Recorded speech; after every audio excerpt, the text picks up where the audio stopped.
je vais, Madame la Ministre, passer la parole, s'agissant du champ de compétences des parquets, au procureur de Lyon, Marc Simamonti, l'homme du cœur du parquet. Il a marqué son vocabulaire, une trace permanente.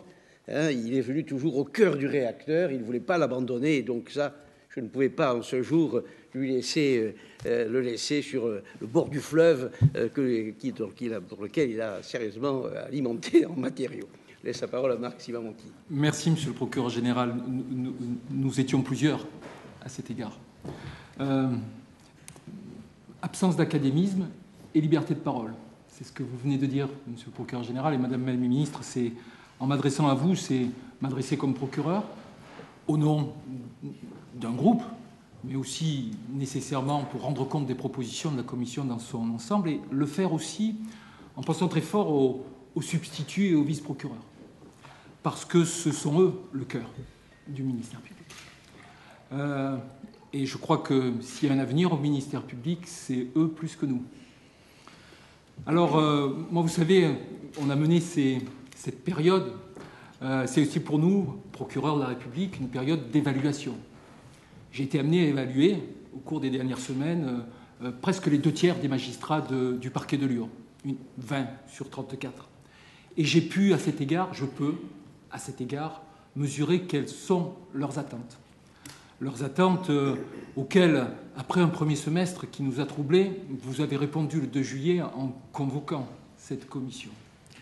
Mais des attentes qui sont encore plus troublées à l'aune de jurisprudence récente, celle du 22 octobre et ses arrêts sur la géolocalisation qui troublent ces magistrats comme leurs chefs de parquet et chefs de parquet généraux. Alors, il y a une vraie attente, et pour ma part, c'est cette attente, il me semble que l'axe 3, qui était les champs de compétences du parquet, et qui se traduit dans les propositions par la réaffirmation des missions essentielles, eh bien, on est pour le coup, me semble-t-il, peut-être au cœur des propositions. Alors, je ne vais pas les ânonner, elles sont toutes au même niveau, mais certaines sont manifestement plus importantes que d'autres. Et j'essaierai de les mettre en perspective. Pour moi, ce qui est important, pour nous, pas pour moi, c'est l'affirmation, et c'est la mission 26, du recentrage. Comme mission de priorité 1, c'est l'exercice de l'action publique dans les affaires individuelles. Alors ça vaut effectivement pour le pénal, et ça va de la direction de la police judiciaire jusqu'à réquisition à l'audience et à l'exécution. Mais ça vaut tout autant, et c'est la proposition non pas 26 mais 32 en matière d'action civile et commerciale, parce que c'est pour moi aussi une forme d'action publique. Alors, vous savez, à être un peu provocateur, c'est de dire je préfère pour ma part des conclusions adaptées dans une affaire Babilou que le plus beau rapport de politique civile. Donc c'est important que nous soyons effectivement et que l'on rappelle que nous devons être au cœur de ce métier de l'action pénale et de l'action civile et commerciale, et c'est le sens de ces propositions 26 et 32. Alors, les propositions 26 et suivantes, certes, toutes ne sont pas de la même importance. Toutes sont importantes, mais certains ont une dimension plus technique. Proposition numéro 37, transfert ou suppression d'attributions administratives, parce qu'il faut impérativement arriver à répartir, éviter des doublons dans des champs de compétences partagés entre parquets et parquets généraux. Pourquoi intervenir ensemble sur les candidatures ENM ou sur des listes d'experts? Non, ça il faut rationaliser et tout placer à un certain niveau, le niveau du parquet général pour ces candidatures ou l'inscription sur ces listes.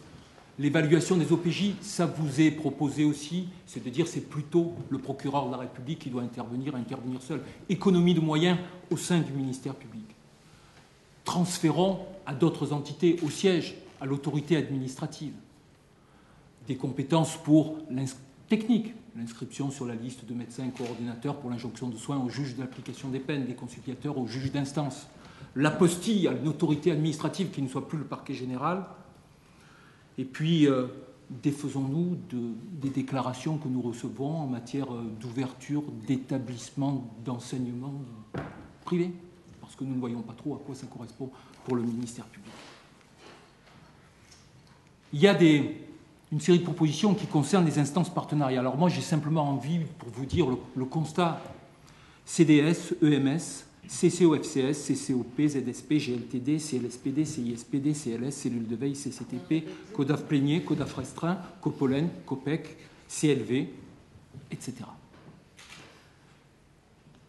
Il était hors de question pour le ministère public, nous étions tous d'accord, de déserter ce champ vers l'extérieur, où nous sommes, comme le juste mot qui est employé, d'ambassadeurs judiciaires, d'ambassadeurs de la justice, avec toute l'impartialité que ça représente aussi, qui est pointée dans le cadre de ces propositions 31 et 32.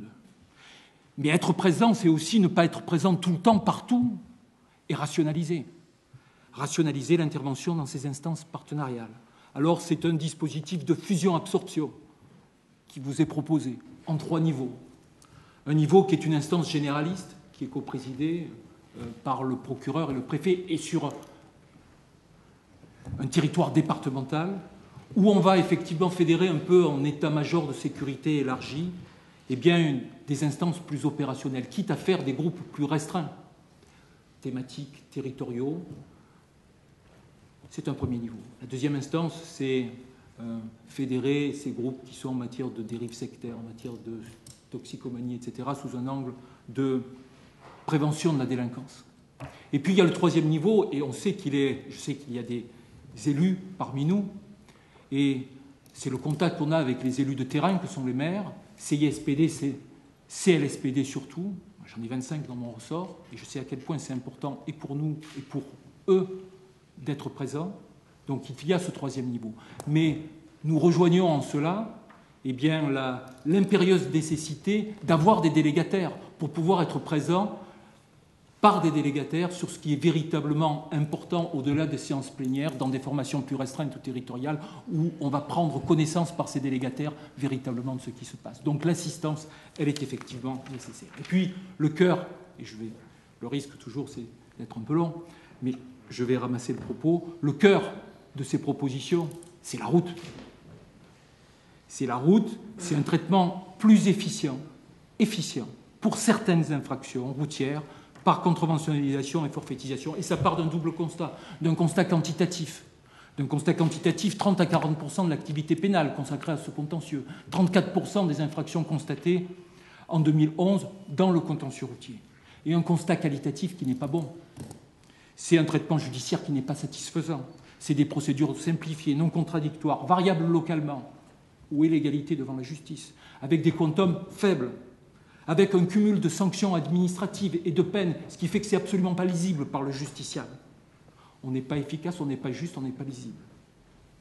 Alors, je me souviens très bien de ce qu'a dit le préfet Nevache, et Dieu sait si c'était important ce caractère interdisciplinaire de cette commission, et de dire qu'il fallait éviter d'envoyer un mauvais signal sur une politique publique de sécurité routière qui a fait la preuve de son efficacité, mais dont on sait à quel point elle est sensible et qu'il faut la maintenir. Alors, l'idée, ce n'est pas de décharger le ministère public.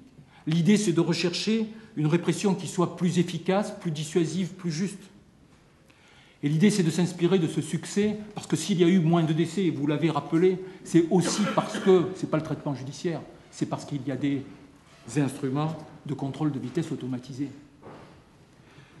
Donc l'idée, c'est effectivement de revoir l'architecture de ce contentieux. Et ça, je dois rendre hommage à la direction des affaires criminelles et des grâces, parce que sans eux, nous n'aurions pas pu avancer, et sur le plan de l'évaluation quantitative, et sur le plan de l'expertise juridique, parce que ça nous a pris du temps, et de nombreuses réunions dans le cadre de ce sous-groupe. Mais un niveau, j'en ai terminé, maintenir effectivement ce qui relève du cœur de métier du judiciaire et de l'individualisation, parce que c'est grave, parce que c'est délibéré. C'est les homicides et les blessures involontaires, évidemment. C'est des délits de fuite, c'est des refus d'obtempérer. Ça doit rester du délit de traitement classique. C'est le refus de se soumettre à des vérifications, la conduite sous stupéfiants.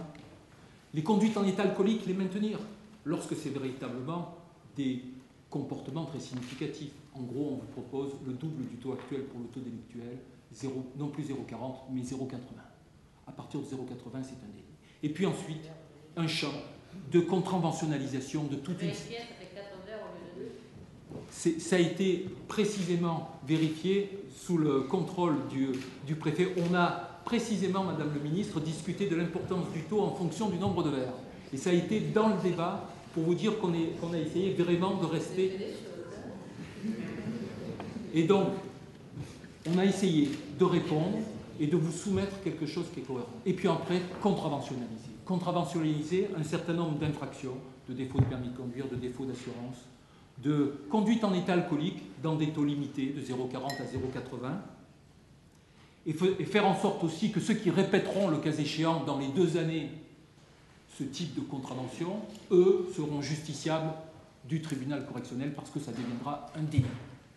Et ça, on l'a expertisé sur le plan juridique. Voilà, c'est de vous proposer, évidemment, avec un mode de traitement qui est un mode de traitement forfaitisé, c'est-à-dire quelque chose qui permette une répression plus efficace, plus rapide, plus certaine, plus homogène, claire par l'absence de doublons entre sanctions administratives et sanctions judiciaires.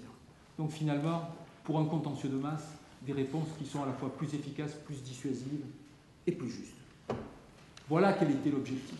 Voilà l'objectif qui était recherché et qui, me semble-t-il, vous est soumis de manière cohérente dans le cadre de ces propositions. Alors la conséquence qui est indirecte, qui n'était pas voulue, qui est secondaire mais qui est importante, c'est la diminution des charges du parquet et des services enquêteurs.